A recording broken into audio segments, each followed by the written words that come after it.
अस्सलाम वालेकुम स्टूडेंट्स। हमारा लेसन चल रहा है ग्रामर पोर्शन से और उसके अंदर हमारे टॉपिक चल रहा है फ्रेजेस के मुतल्लिक। तो उसके अंदर हम आज पढ़ेंगे पार्टिसिपल फ्रेज के मुतल्लिक। तो let's have a start. Participle phrase की पहले हम डेफिनेशन जानेंगे और फिर उसके बाद उसकी एक्सप्लेनेशन उसकी एग्जांपल्स के साथ। तो पार्टिसिपल फ्रेज की डेफिनेशन जो पहली आ रही है हमारे सामने वो ये है कि a participle is that form of verb which partakes of nature both of a verb and an adjective। Participle phrase एक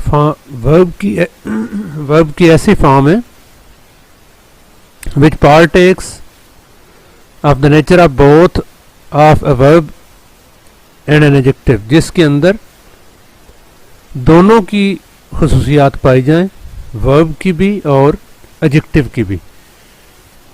तो वाज़ह रहे कि ये भी जेरंड फ्रेज की तरह जेरंड की तरह ये बनेगा उससे वर्ब से, बेस इसकी वर्ब होगा। तो उसके साथ आईएनजी भी ऐड होगा, वो बाकी देखते हैं इसकी मज़ीद आगे इसकी तफसीलात। या इसकी एक और डेफिनेशन यहाँ सामने आपके आ रही है, और a participle is a word which is partially a verb and partially an adjective.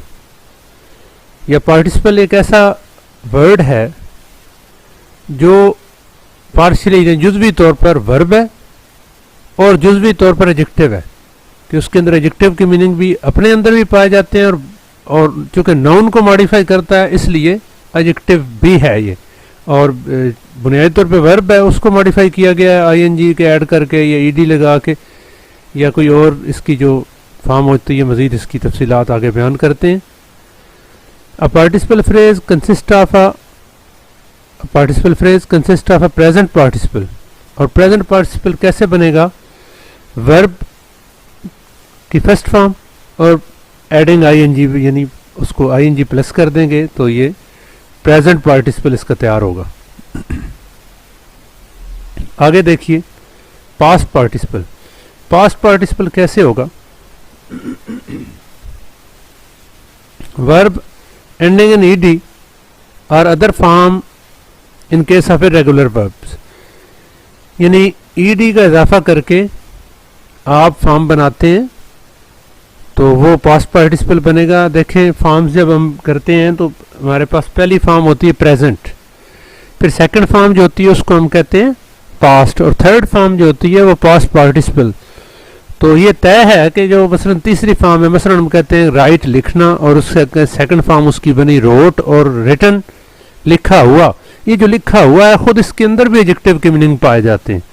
तो ये बात समझने वाली है कि पार्टिसिपल की ये शेप भी हो सकती, ये भी सूरत हो सकती है जैसे आईएनजी लगा के, या ये सूरत भी हो सकती है ईडी लगा के, या इसके बाद इर्रेगुलर वर्ब जो होता है जैसे गो वेंट गॉन, जैसे राइट रोट रिटन, जिनकी तीनों फॉर्म्स एक जैसी नहीं है, उसके अंदर जो मतलब लास्ट फॉर्म है वो भी हो सकती है उसको, और उसका पास्ट बनाते हुए ये भी ध्यान में रखिएगा कि वो पास्ट पार्टिसिपल हो सकती है।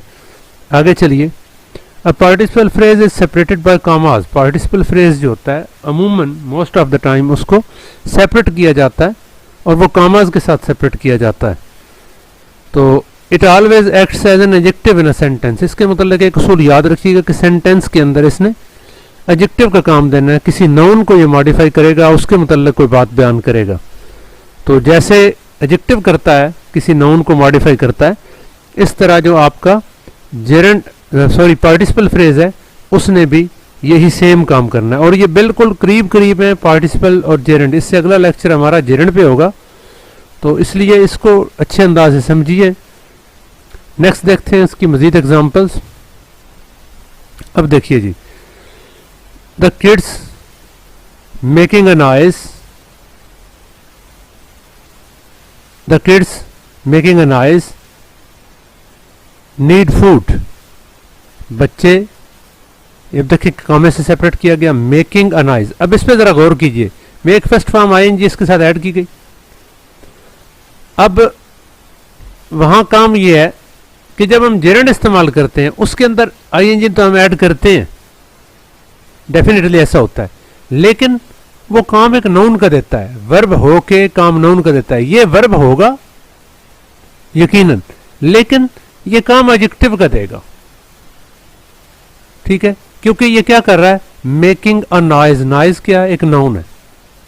सो यहां क्या काम हो रहा है, ये सारा मिलके ये जो टोटल आपका ये पार्टिसिपल फ्रेज है, मेकिंग अ नॉइज, शोर करते हुए बच्चे, तो क्या है जी, ये किड्स को मॉडिफाई कर रहा है, किड्स के मतलब बात कर रहा है कि शोर करते हुए बच्चे, तो वही किड्स को मॉडिफाई कर रहा है, तो इसलिए ये क्या है, एडजेक्टिव है। तो नीड फूड, यहाँ आपके ये आपका नीड जो है ये आपका इसके अंदर मेन वर्ब आ गया, तो फाइनाइट वर्ब आ गया, और उसके बाद फिर एक ऑब्जेक्ट के तौर पर नाउन आ गया। तो ये मॉडिफाइज किड इज किड्स, इसके अंदर इस एग्जांपल के अंदर आगे देखिए, नेक्स्ट एग्जांपल इसकी आ रही, आई रिसीव्ड अ लेटर। अब क्या है जी, ये लेटर एक नाउन है और आगे इसके मतलब ये कॉमे से सेपरेट किया गया। अब यहां से फ्रेज शुरू हो गया, मेंशनिंग, फर्स्ट फॉर्म के साथ आईएनजी लगाया गया। मेंशनिंग अबाउट माय एग्जाम, जिसके अंदर मेरे एग्जाम्स का तज़किरा है, तज़किरा था, सॉरी रिसीव्ड से आ रहा है, पास्ट में जाएगा। मेंशनिंग अबाउट माय एग्जाम, जिसके अंदर मेरे एग्जाम का तज़किरा था। अब जरा समझिए ये क्या कर रहा है, मेंशनिंग अबाउट माय एग्जाम, ये एक वर्ब की सूरत है, मेकिंग अ नॉइज भी एक वर्ब की सूरत है, और मेंशनिंग अबाउट माय एग्जाम, मेरे एग्जाम्स के मुतल्लिक तज़किरा, ये भी एक वर्ब की सूरत है। लेकिन कर क्या रहा है, कर रहा है ये लेटर को मॉडिफाई कर रहा है, उस लेटर के अंदर उस लेटर की खूबी बयान कर रहा है, मेंशनिंग अबाउट माय एग्जाम, जिसके अंदर मेरे एग्जाम का तज़किरा था, इसलिए ये पार्टिसिपल है, क्योंकि ये क्या कर रहा है, एक नाउन को मॉडिफाई कर रहा है, ये यानी बेस है इसकी जो बात समझने वाली है। अगली बात आ गई नेक्स्ट, द टेबल, कैसा टेबल, मेड ऑफ स्टील। अब ये समझिए, यहां हमने पहली दो एग्जांपल के अंदर फर्स्ट फॉर्म ऑफ वर्ब के साथ आईएनजी ऐड किया, इधर भी first form of verb mention, उसके साथ आईएनजी ऐड किया। यहां हम क्या कर रहे हैं, यहां वो सेकंड फॉर्म है या सेकंड फॉर्म ऑफ वर्ब है, ठीक है, या थर्ड फॉर्म ऑफ वर्ब है, इसको क्या हम करते हैं, मेड ऑफ स्टील, स्टील का बना हुआ। यहां हमने क्या कि इट मीन्स, जेरेंड को समझ लीजिएगा, जेरेंड जब भी होगा वो क्या होगा, जेरेंड जो है वो उसके अंदर आईएनजी ऐड होगा और उसकी कोई सूरत नहीं होगी। लेकिन जब यहां आएंगे आप, तो यहां ये हो सकता है कि पास्ट पार्टिसिपल जो है इसके अंदर सेकंड फॉर्म भी या थर्ड फॉर्म भी लग जाएगी। मेड ऑफ स्टील, स्टील का बना हुआ, तो ये क्या किसको मॉडिफाई कर रहा है, इस टेबल को जो पहला नाउन है, the table made of steel का में से सेपरेट किया गया, इज टू एक्सपेंसिव, वो बहुत महंगा है। अब इसके अंदर यूं भी बाजों का सूरत हो सकती है, द टेबल यहाँ कामा ना आए, यहाँ कामा आ जाए, लेकिन मेड ऑफ स्टील के बाद मजीद कामा ना आए, जैसे ऊपर आप देख रहे हैं, I received a letter mentioning about my exam, तो ऐसे भी मुमकिन है कि कामे से इसको सेपरेट जरूर किया जाएगा, लेकिन ये 100% इस तरह ये कंफर्म नहीं होगा। बात सूरतों में कामे के बगैर भी ये इस्तेमाल हो जाएगा। इसका हम अगले टॉपिक के अंदर इसको जब हम जेरेंड पढ़ाएंगे, वहां चूंकि मवाजना होगा दोनों का, उसके अंदर हम क्लियर करेंगे। We saw a car, we saw a car. अब कार कैसी, डैमेज्ड इन एन एक्सीडेंट, एक एक्सीडेंट में तबाहशुदा, एक एक्सीडेंट में बुरी तरह तबाह होने वाली जो थी कार, और उसको कार को मॉडिफाई कर रहा है पूरे का पूरा फ्रेज। लेकिन अगर फ्रेज पे गौर करें तो डैमेज्ड, ये क्या, तबाहशुदा। अब ये डैमेज और डैमेज और डैमेज्ड, अब अगर चेक करें तो ये खुद अगर इससे हटा भी दिया जाए, इन एन एक्सीडेंट, ठीक, अगर चाहिए तो सारा फ्रेज मिलकर पीछे कार को मॉडिफाई करेगा। अगर डैमेज्ड हो तो खुद उसके अंदर भी एडजेक्टिव के मीनिंग पाए जाते हैं। मैंने पहले इसकी कि प्रेजेंट, फिर पास्ट और फिर पास्ट पार्टिसिपल, तीसरी फॉर्म जो होती है उसके अंदर भी एडजेक्टिव के मीनिंग पाए जाते हैं। लेकिन यहाँ क्या हो रहा है, यहाँ फॉर्म लग गई है और इस फॉर्म के बाद क्या हो गया, पास्ट के साथ क्या हो रहा है, इन एन एक्सीडेंट, जो यानी इसकी दो सूरतें होंगी। पास्ट पार्टिसिपल जो है, सॉरी पास्ट पार्टिसिपल जो होगा उसके अंदर आईएनजी भी ऐड हो जाएगी और उसके अंदर ईडी वाली फॉर्म के साथ भी, या थर्ड फॉर्म वैसे जैसे हम इस्तेमाल करते हैं उसके अंदर भी उसको इस्तेमाल करके तो ये पार्टिसिपल हो जाएगा।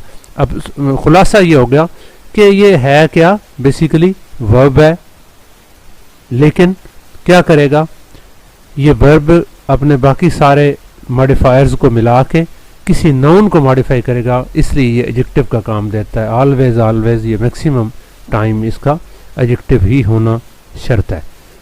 थैंक यू स्टूडेंट्स, अल्लाह हाफिज़।